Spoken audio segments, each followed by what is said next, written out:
Hello, my name is Sarah James and welcome to the Digital Craft Festival. I'm here today with a show and tell conversation with 5 makers and we're going to be talking about their stories. So I'd like to welcome Hannah Ratnett, Louise Gelson, Nick Membery, Caroline Reynolds and Hannah Dowding. Thanks for coming today, guys. Thanks for having us. Oh, you're very welcome. Right, well, I'm going to go over to Caroline now, and I want to say hello, Caroline. How are you doing? Good, thank you. Thanks for inviting me. That's all right. I was trying to remember when we had first met. Actually, it was definitely at Bobby Tracy. I know that. Yes, yeah. So I'm going for 8 years ago. Was it about that? Was it? I think so. Yeah, I think it was. I think you've got it right. Yeah. Yeah. Because it's like, you know, you've been involved with the shows for quite a while. Yes, yeah. Bobby's my favourite, so yeah, I always hope to get in. Well, that's the right thing to say, isn't it? Well done. That's good. So, when did your career in jewellery start then, Caroline? Well, I started. I did my foundation, and then I took a few years out because I didn't know what I wanted to do at the time. I couldn't decide which path I wanted to take, and a friend of mine got a job as a jeweler, and she worked for a local jeweller's, and and I started taking interest in it, and she said to me, if you really want to do it, don't get a job as an apprentice, because this was going back a bit, and she said, all you do is shop, make the tea and nice wedding rings. She said, if I were you, I was really based at Central School of Art and did my degree there, and I absolutely loved it. And I did it again at the drop of a hat. It was so nice. So was that in London then? Where were you based at the time? Holborn, yes. Yeah. Holborn. I wouldn't have said it's the best place to study because we were all spread all over the city, but it was a great course, really good tutors. And I specialised in saw piercing and repoussé and chasing, which is where you press the metal from behind and then press it from the front with different tools. And I don't do so much repoussé anymore, but I do the piercing. I've always really enjoyed that, and it's all nature-based. And I just love, I get really engrossed in it. And the thing for me is it's not the fast, I'm not really going for the fast result.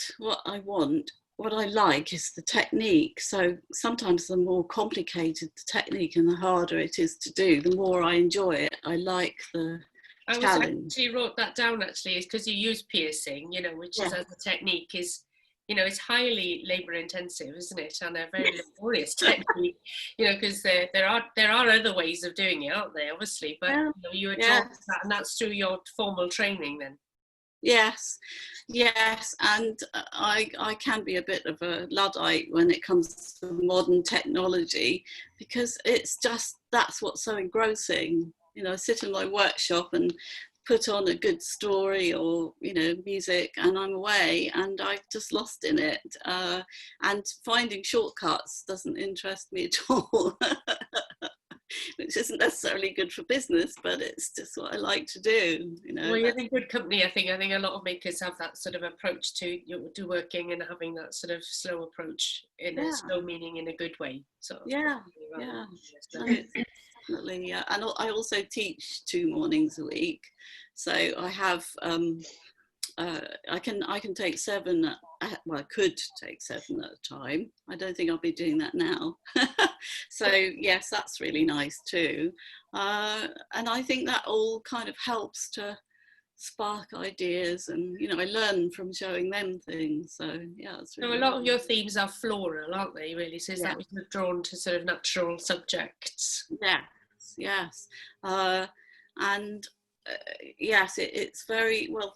It's an endless topic, isn't it? So I'm never going to run out of ideas there. So yes, but it's very yeah, I try to stay within the kind of closed area that I'm in, really, because and I've started doing more kind of slightly more 3Ds by layering them up. So I have more than one surface with the pattern on. So And it's in terms not of just time scales, how long has your career as a jeweller been going on for? We asked this. It's like asking me how old I'm not I am. asking your age. I mean, it's not that bad. Almost. I finished college in '84. Yeah. So yes, it's been quite a long time. Yeah. So you've been a jeweller, producing jewellery all that time. Yes, I started in a very small local jewellers for a couple of years before I had my children, and then I did some outwork for them. And then when they started to get expensive, I thought I'd better start making some stuff.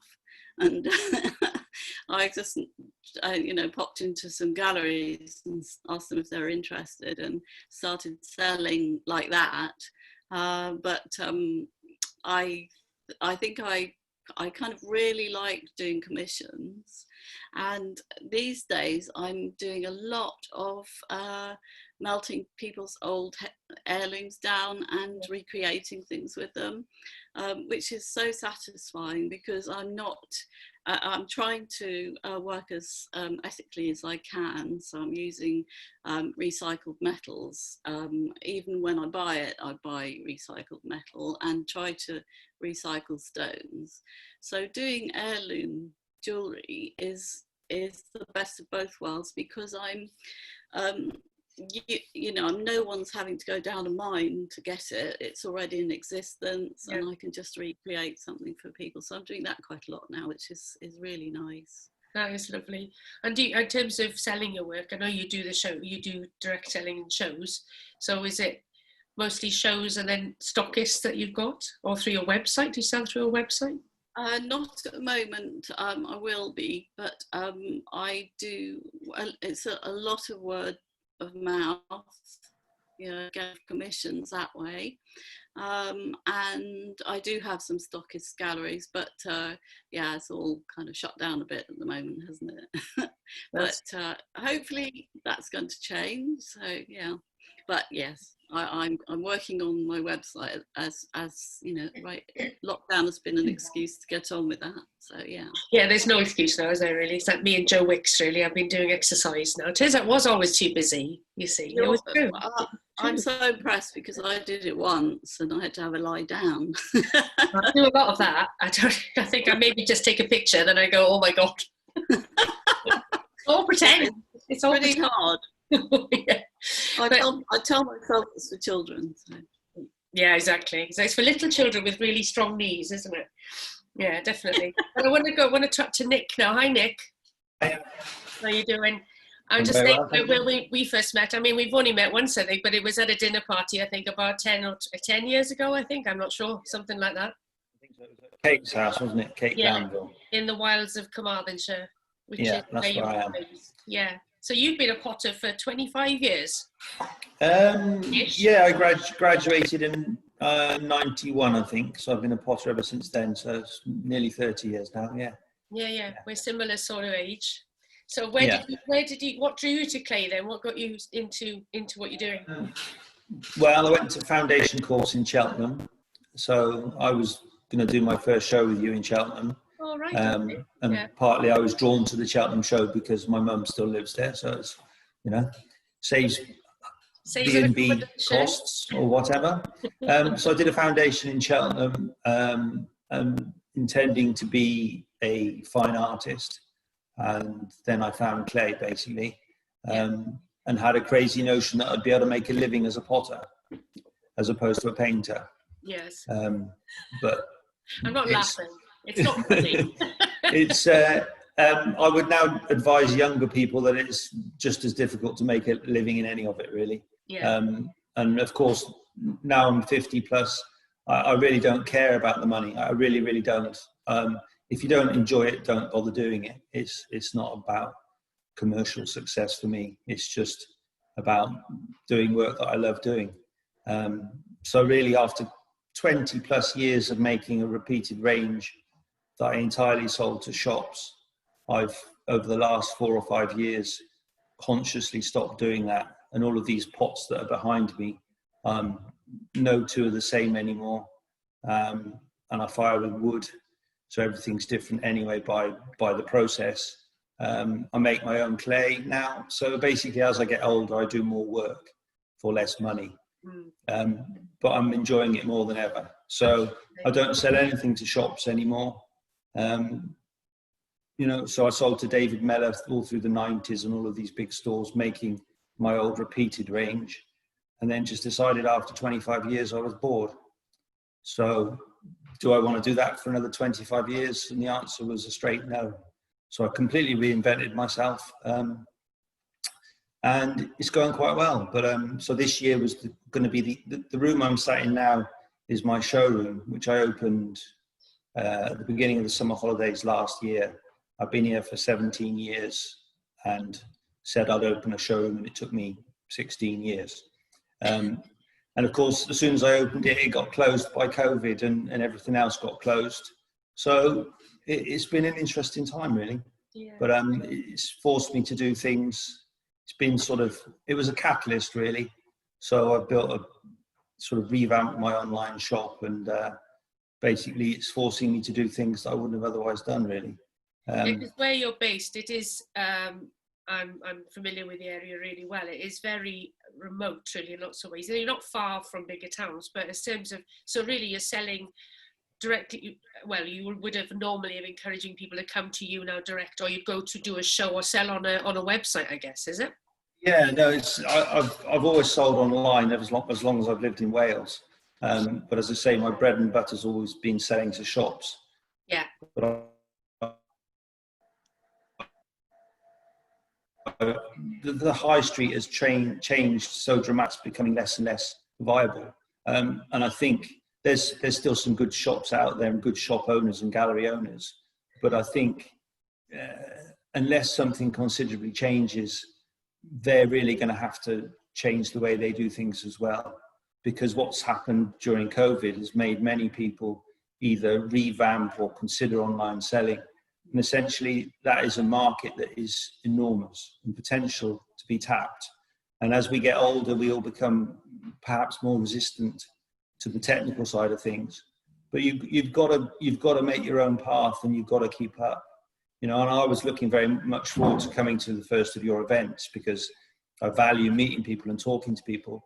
But now I've been a potter for nearly 30 years. I would never go to your show with any expectation of financial success.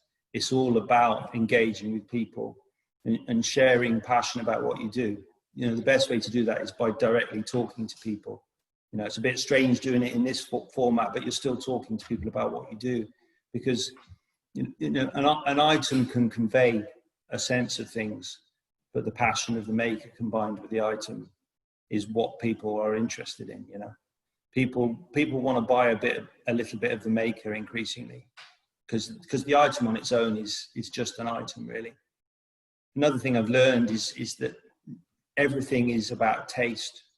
So, you know, what you think is fantastic or what you love, somebody else can't stand. So as you get older, you realize that there's really no such thing as good or bad, because it's all subjective. And lots of people make a very good living marketing very well awful things, in my view.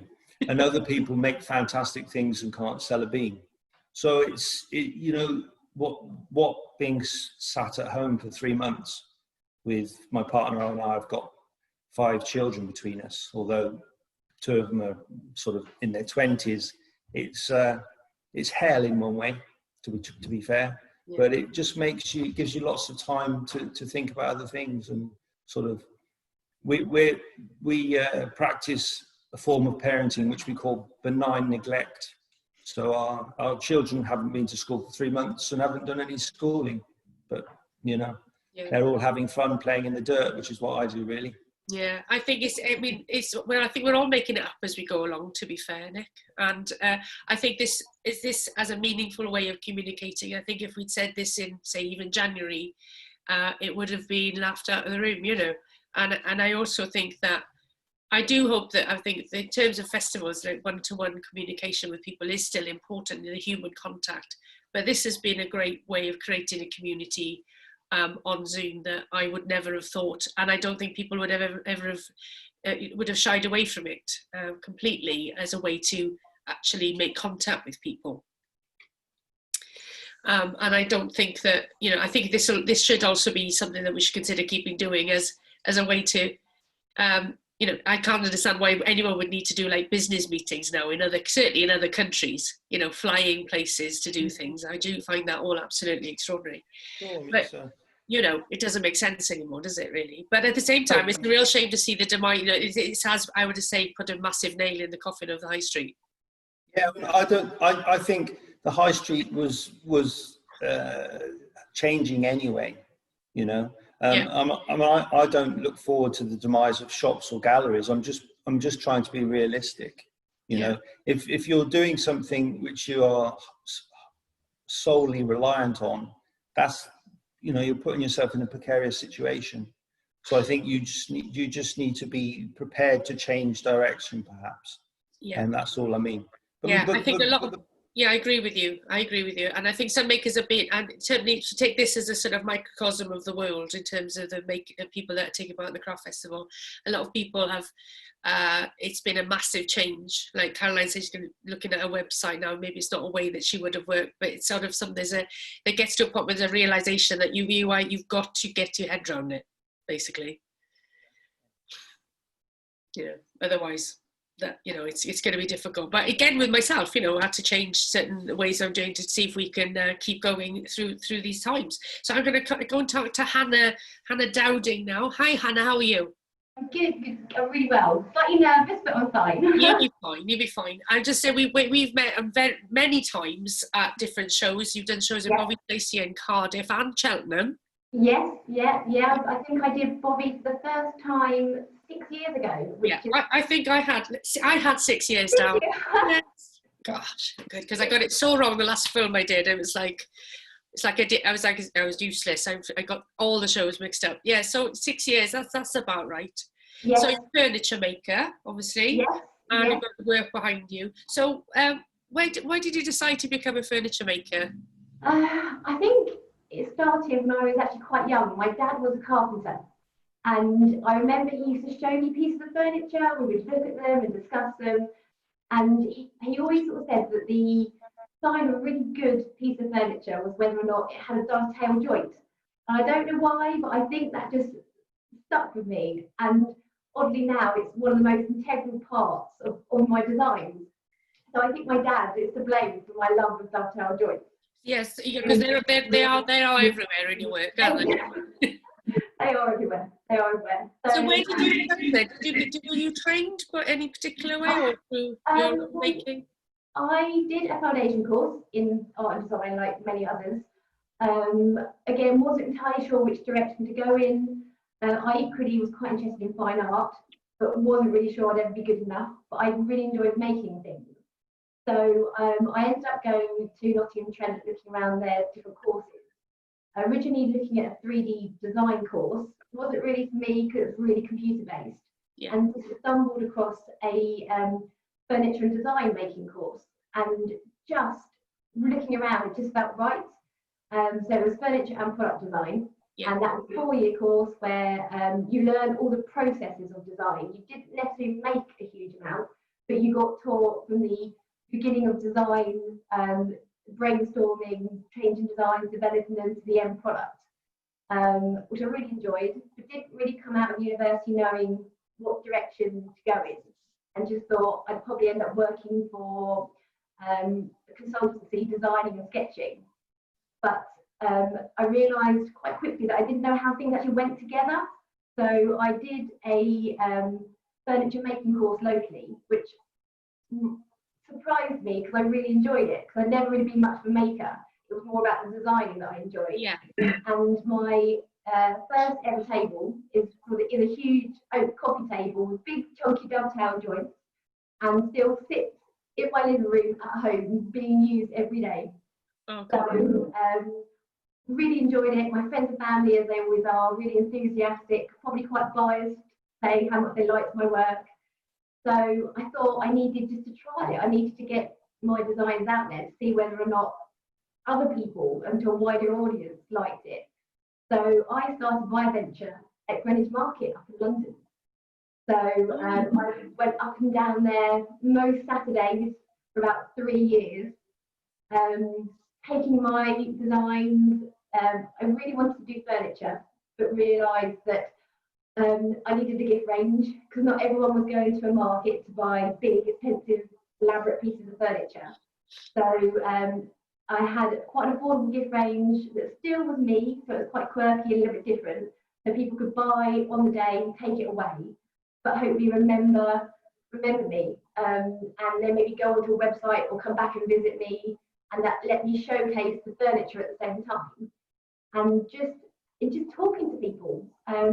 It was the first time that I really got to engage and have a really nice conversation, and not necessarily about furniture, just how their day was and whether they were enjoying their day out in London, to be honest with you.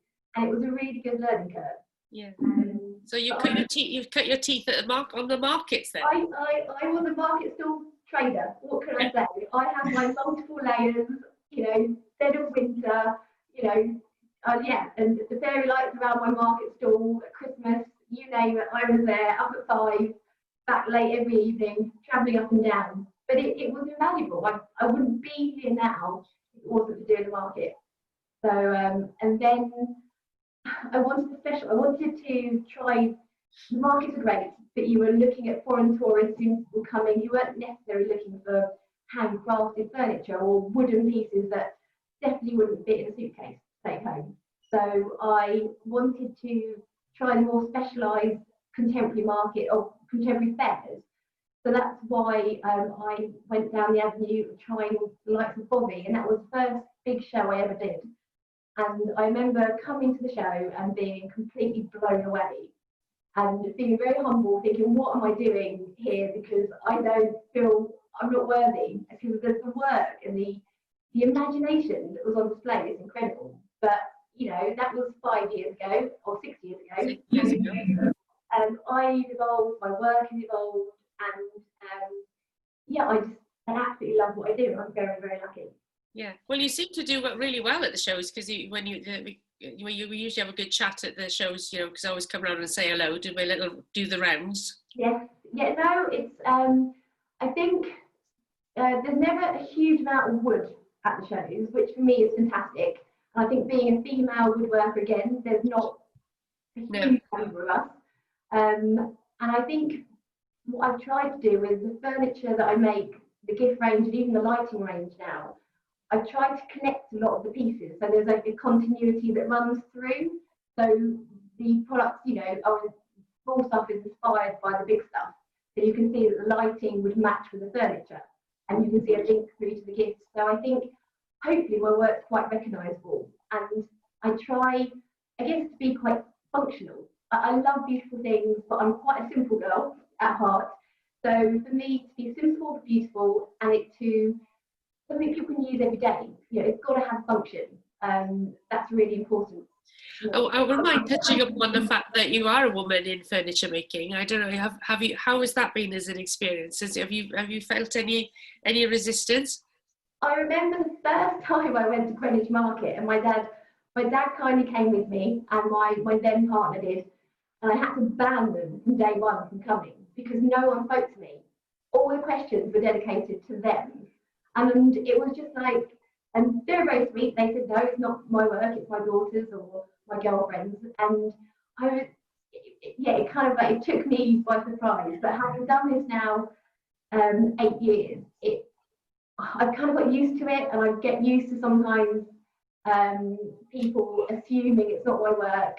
Even though I've got a huge banner behind me with my name on it, they'll assume that I'm saying it on behalf of my family. You can get some what can I call it, unusual questions when you have when you go direct to the public, you have to accept the rough with the smooth, really, don't you? Absolutely, and you know, I take it in good spirit. At the beginning, I was quite surprised and slightly offended, but then I learned, it's nothing personal. They're just, I think woodwork, you just associate with being more of a male thing, and I don't know if my work has a blend of maybe a bit more feminine. Obviously, I've got the quite chunky dovetail joints, but I've got some leaf designs that are incorporated. So hopefully, much as it's still woodwork, it's not totally masculine what I do, I don't think. No. And how do you sell your work in an inaugural circumstances and under extraordinary circumstances? So how does that work? I have to say, the majority of my work is primarily from going to shows. I think with furniture in particular, it's such a tactile product that it doesn't get conveyed in photographs. My website is great; it's a great reference point. But the majority of my work will come from me being at the shows, talking to people, engaging with people.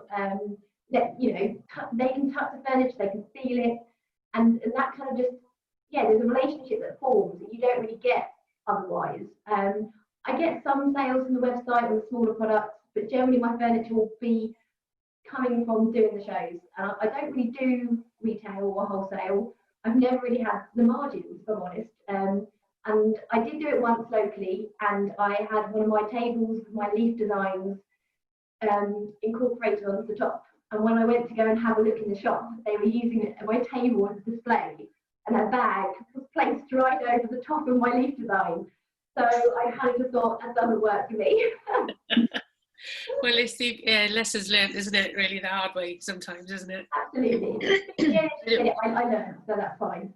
Great. Well, thanks for talking to us, Hannah. I'm going to move on to the next Hannah now. Hannah Ratnett. Hi, Hannah. How are you doing? Yeah, I'm great, thanks. Okay. Well, your business is called Polished Grey. Mm-hmm. And I'm trying to think, we met, were you in Starter? Bobby? No, I think I did Cardiff 2 years ago, so I've done that twice, but I think I applied for Startup, but I just had a regular stand. Right. So you started out in Cardiff. So is this, is this a second career for you, Hannah? Is this something that's relatively new? Yeah, so, well, I'd always made jewellery, even as a kid.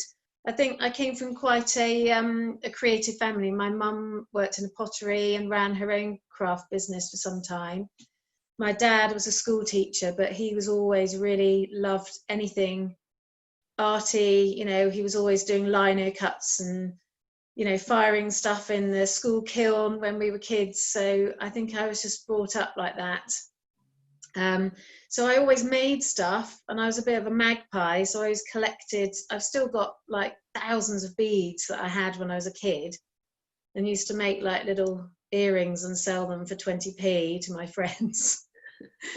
And but yeah, so I did my foundation course as well, and did a degree in fine art, but I'd always kind of veered a bit more towards the three-dimensional. I was very keen on ceramics and nearly did a ceramics degree. I applied for ceramics and fine arts and ended up going the fine art route.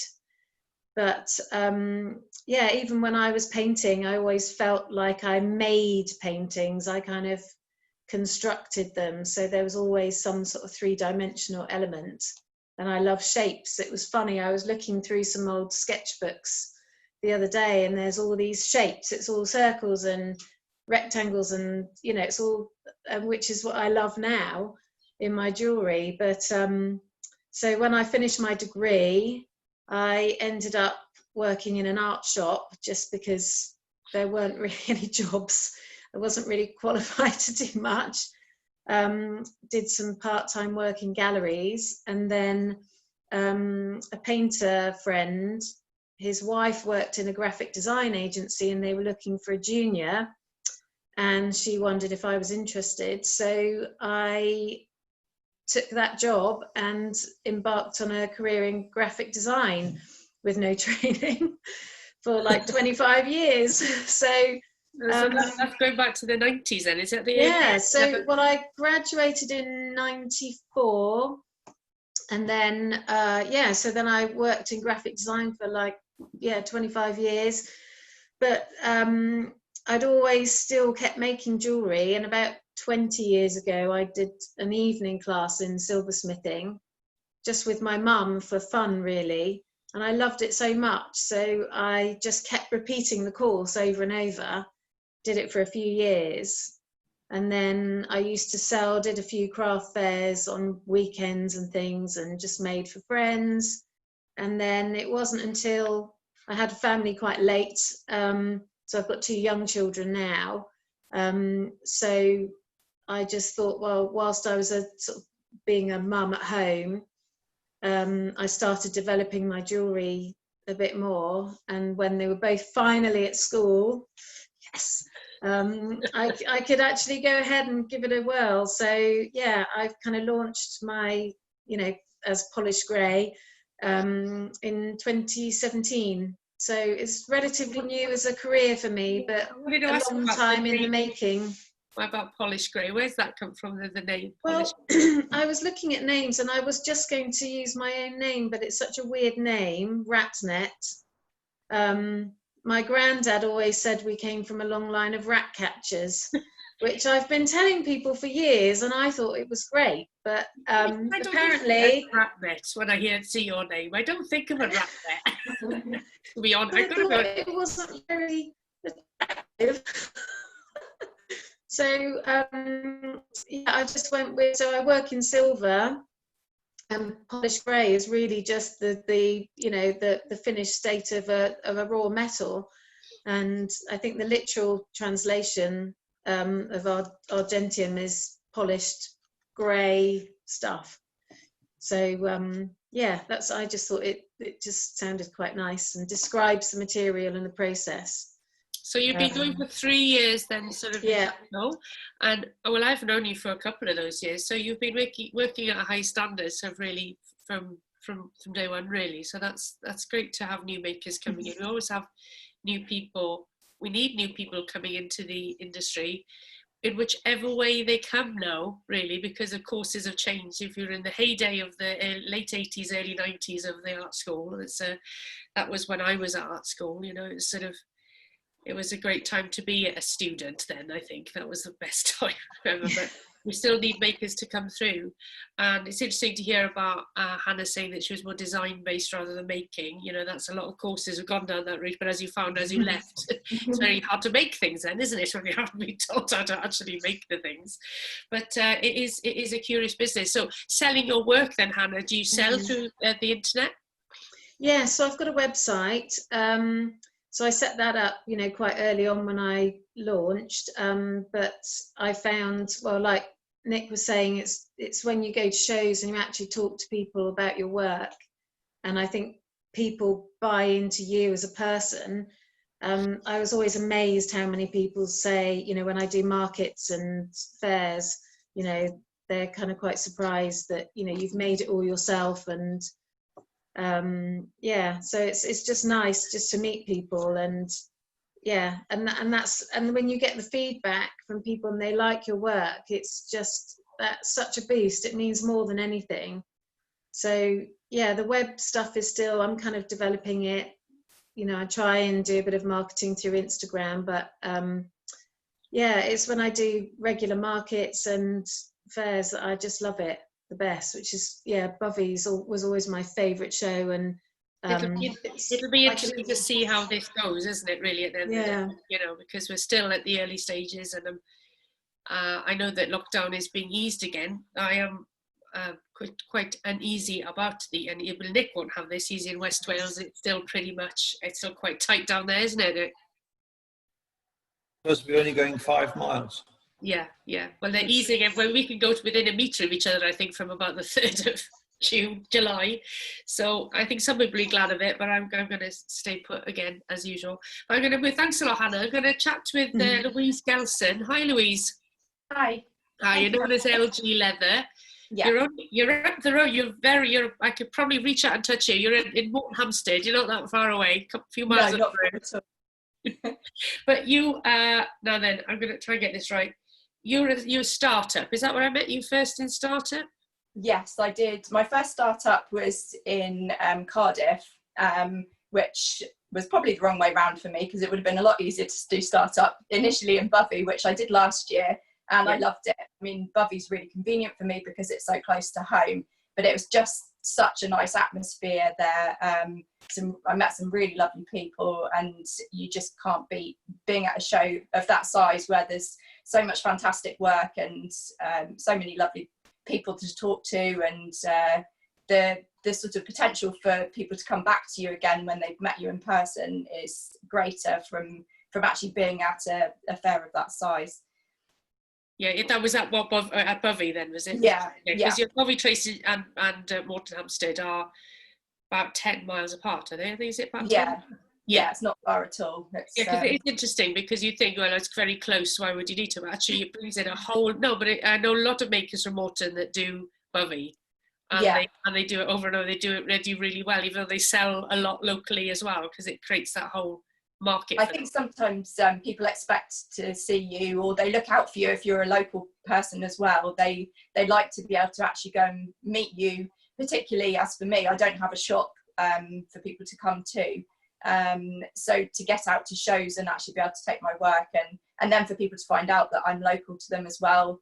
I do have people come to my workshop, but that's by prior arrangement, not just I'm not open all the time. So because you're a leather worker, I don't know if I've yes. made that quite clear at the minute, because you trained part of your training was with Tanner Bates, who is down based in Dartington. Is that where you started? How did you get into leather work? That was my initial course that I did. I did a weekend beginners leatherworking course, and that was about 6 years ago. But my youngest daughter was tiny then, so it was a very slow sort of, did that weekend and then practiced a little bit at home, and then eventually then I went on to do 3 courses with some people called McGregor and Michael, who are in Tetbury, who are fantastic for courses. They are they'll share every bit of information. They're really open about everything, so helpful, so much insight into the techniques and the work that you can do and what you can achieve. So I've spent some time with them, so that was great. I also did a bridal work course as well in Shropshire, and in between time practiced at home, and sort of tested things out on family and friends who are, of course, say everything's fantastic, so they're not a great a great source of information, but going to the shows is the important thing, because people get to see your work and you get genuine feedback from people, and that's important. So does your range include equine leatherwork then as well, or is it? I don't do a lot of that because it's slightly more specific, and there's a lot of people doing that kind of work. Initially, I do have horses, so I do have an interest in it, but not to the point where I want to be making things for horses, particularly. So I think maybe my work has a sort of country feel to it, but not specifically equine. I do. Cheltenham, I'm only mentioning it because when we do the show in Cheltenham, I mean, I know it's a bit cliche because Cheltenham's got the race course there, but when I visited, you go around, if you go drive, I'm sure Nick knows this, if you drive within any 5-mile direction of Cheltenham, you come across a stud of some sort. It's so many horsey action down there. I mean, there's a lot in Devon, but it seems a bit on another level around there. Yeah. Cotswolds, darling. Pardon?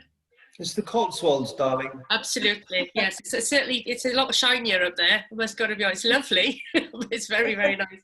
But you're based in Morton, so how long have you been making then? Did you say 6 years? Did you say? So I did my first weekend course about 6 years ago, and from there I've done it's been fits and starts, because obviously until the children are at school, you don't really have that much spare time to be working on things. And I did my first show, which was in Chagford, so it was Wonderworks in 2017. And then I've done sort of increasing amounts over the years after that. And that's where I sell most of my work at the moment, or I was. And in January this year, I did a new website, and so that's up and running, which I'm really grateful for. So I've spent some of this time working on that and adding new products still a work in progress, but it's getting there, and I think it's really important to have that platform to direct people to, and so that they can see your work. But I think with leatherwork, it's quite important that people see it in person as well. You don't get the smell effect from the internet, so that's quite appealing to a lot of people. So what made you, what is it about leather that you enjoy working with? I love being creative. That's one of my things, and the fact that you order your hide of cow and it turns up as a flat piece, and you can turn it into something that potentially has the option to last hundreds of years. I mean, the amount of time that leather lasts is fantastic. I think it's important, particularly now, as we were saying before about the high streets becoming smaller and there being less options, and that's struggling. I think people maybe will come back to thinking about what they buy, the amount of time that they can keep that item for. So really focusing on buying something that will last and that you really love. It's not, I don't make mine aren't fast fashion and throwaway items. They're things that hopefully people will use and then pass on to a next generation. I have some leather items from my grandmother, which are probably nearly 100 years old, and they're in such fantastic condition, even though they were used regularly by her.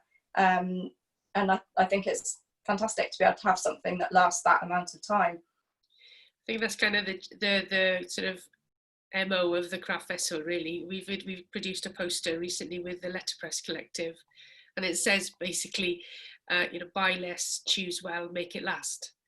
And yeah, that's a direct quote from Vivienne Westwood, but it's so true. it is the mantra of everything that we're about, really, I'd say. Yeah, it's about, it's not about, even though we make things to be consumed, it's not consumerism in my view. I mean, it's a thoughtful process. It's a considered manufacture and purchase. Yeah, surrounding yourselves with beautiful things if you can. Yes. Bought one of those posters for my wall for the showroom here. Well done. You have contributed to the future of the craft festival. Thank you, Nick. I appreciate that very much. I think it's a that's what I've got someone else to make me a poster. That's my contribution to this.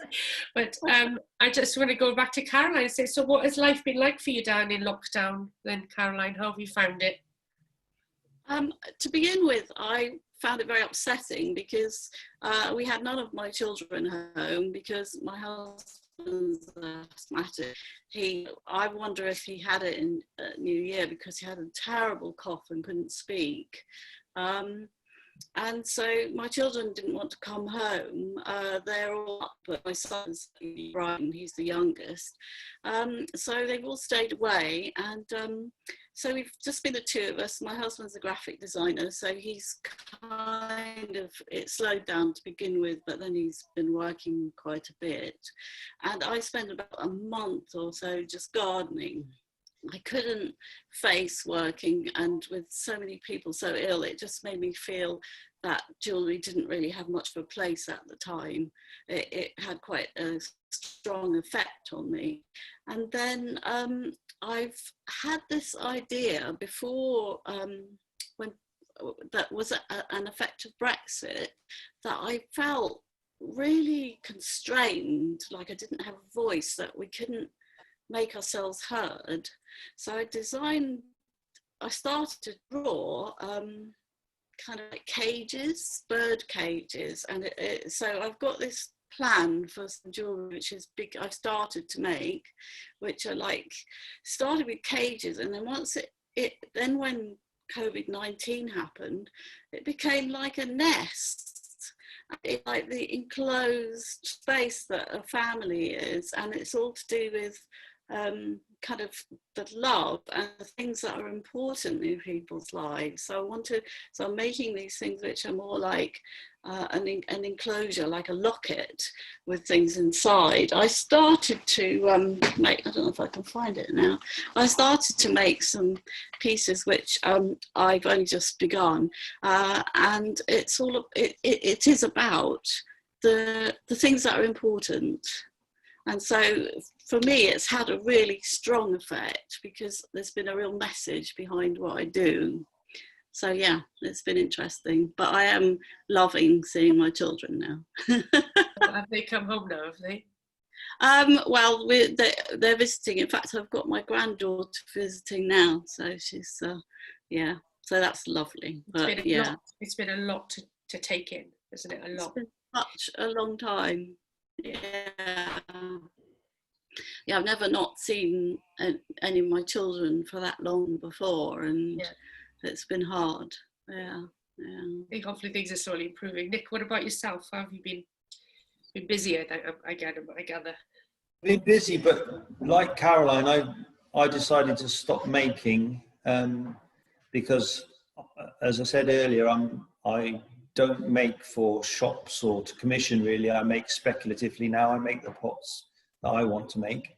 So I've actually got hundreds of pots, literally, about 400 pots, I think.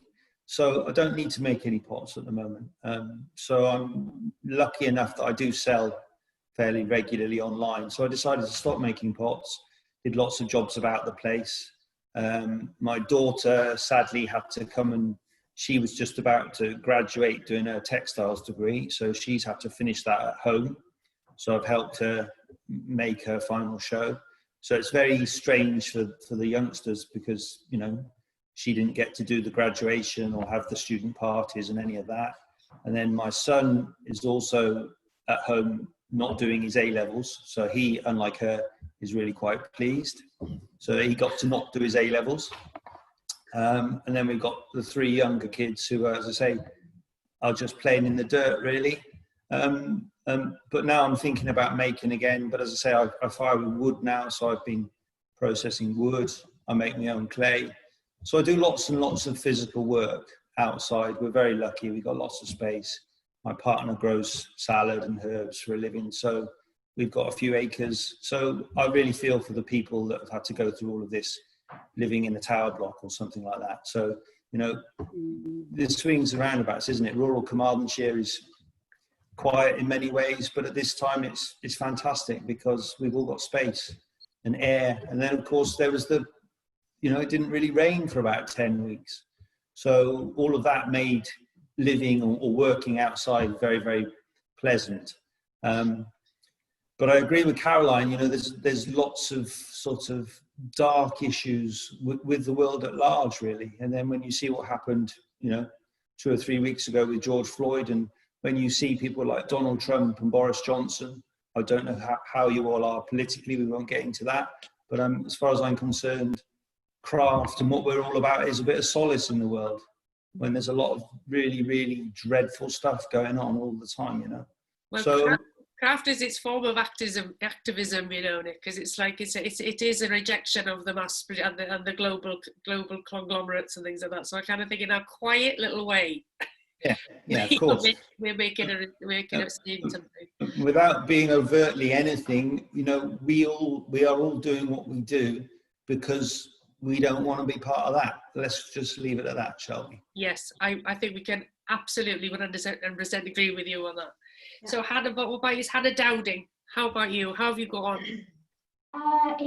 It's been surreal. It just feels like we're living in such crazy times, and we'll look back, you know, maybe 3-4 years time and always wonder, did it even happen? Because it's so strange right now. But for me, I normally spend my life whizzing around doing 101 things.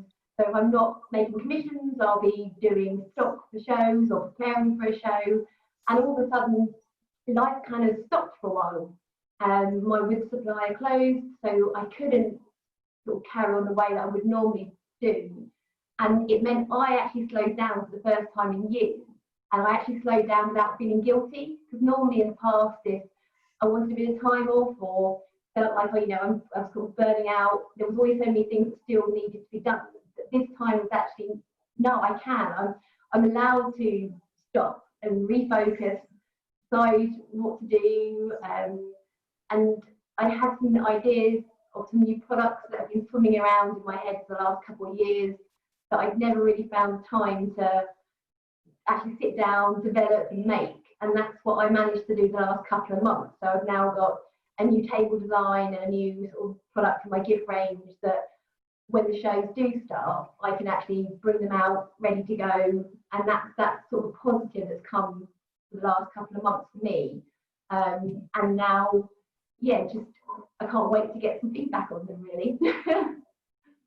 Yeah, it's been interesting, isn't it? Because I was I was sort of okay at the beginning, and then after about 4 weeks, I got very upset about it all because I could see it wasn't going to be changing very quickly. Yeah. And then I started thinking, well, I'm going to have to change. No, that situation is unchangeable, so I'm going to have to change. So yeah, so it's been an interesting time, but I'm hoping to take some time off now because I actually haven't had any particular time off. So, but again, I've got there's nothing to do particularly other than answer a few emails hopefully after this, and I'm going to go quiet for a bit because it's been intense. I'll tell you, this has been an intense. I've been enjoying it very much, but it's a quite an intense thing to get off the ground. But Hannah, what about yourself, Hannah Ratnett? Well, how have you been doing? It's been okay. I mean, like everyone, I think it's all been peaks and troughs really. And like I said, I've got 2 young children, 7 and 9. So just managing their expectations and trying to deal with a bit of homeschooling more as a way of trying to put some structure in the day and keep them occupied. But yeah, we've been just kind of, just working our way through it. I found it very hard to start actually making, like Caroline and Nick at the beginning. Again, I just thought, well, what's the point? Nobody's going to want anything, and why would they? There's more important things going on. So it took me a while to get back into making, and I started doing very different things. So my work's normally quite kind of formal and, well, like, it's shapes and forms, and it's quite graphic, but I made myself like a little rainbow just because I wanted something to mark this time, and I put it on Instagram and lots of people said, oh, that's really nice. So I felt a little bit, the cynical side of me thought, I don't want to make these, I don't want to profit from this time. But lots of people expressed an interest, so I did make a small range of them and put them out as a limited edition, and they all sold. And I had such lovely stories from people saying, oh, it was so nice to send that to my mother who I haven't been able to see, and we feel like we're together, or quite a few NHS workers. So that made me feel better. But yeah, I've not been selling as much of my regular stuff, but I started making a few things, especially for Craft Festival. I made some tiny little charms that are all to do with makers. So I made like a tiny little mug and a tiny little knitting needles and things. And it's so different to what I make, but I don't feel like making my normal stuff. Yeah. But Yeah. so I just feel like it's a different time and it's a different thing. So, who knows what I'll end up coming out with at the end of it. But yeah. It's okay. It's a juggle, but though. I think it's good whatever way you do. Really, I've been digging. Yeah. I've digged the garden a lot as well. I've done a lot. Done a lot of that. But Louise, how about yourself? How have you gone throughout this period? How's it been? It's been strange. I mean, for work-wise, it's been really hard. I've got a 6-year-old as well, so it's been hard to actually find any time to actually make anything. But I've actually also enjoyed in just taking it on face value, having that time to stop and enjoy spending time with her, and because the weather's been so fantastic initially, to be outside, and particularly after last winter as well, to have sunshine and enjoy just being in the countryside. And I have to say that I feel incredibly lucky where I live, that the freedom that we've had in this period is totally unlike what other people have had to go through. So for me, I didn't feel like it was a massive hardship from that front. It's been hard to focus on making and a direction with that, but from the other side of having just time to slow down and not feel like you're running backwards and forwards from one place to another has actually been really enjoyable. If you take it on that value and don't think sort of too deeply about everything else that's going on in the world, because it has been quite a dark time in that way. but for me personally, I have enjoyed slowing down a little bit, and not feeling guilty about it. Yeah, I think that echoes everyone's sentiments. I think I certainly was going at breakneck speed, and it was only January. I think February, I thought, oh my goodness, I can't keep this up for the rest of the year. So if there's a positive to come out of it, that will take that as one of them. Yeah. But it's been absolutely, I've loved talking to you all today. Thank you so much for joining in with the show and tell. And I hope you have a fantastic weekend for the Digital Craft Festival. And I really look forward to meeting you all in real life really, really soon. We'll all say goodbye now. Goodbye. Thank you. Bye. Bye. Bye.